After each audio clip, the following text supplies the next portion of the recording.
This is a quadratic equation because the highest power of x is 2. Let's solve it using the factoring method. First, we multiply the coefficient of x squared and the constant term and write it down.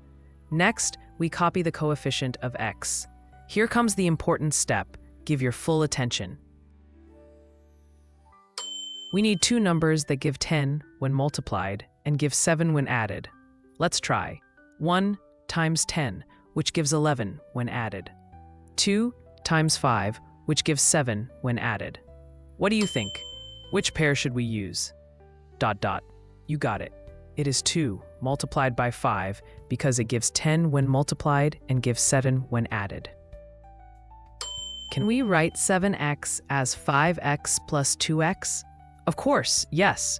Now let's replace 7x with 5x plus 2x, which is quite straightforward as we are not changing the overall value of 7x.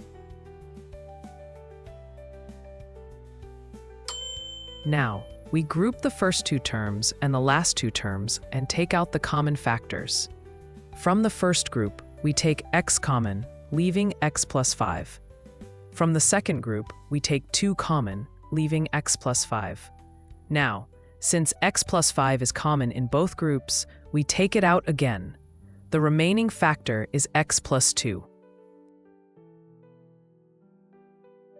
We're very close to the solution now.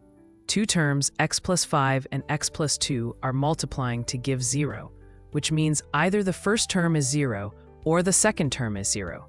So, if x plus 5 equals 0, then x equals negative 5.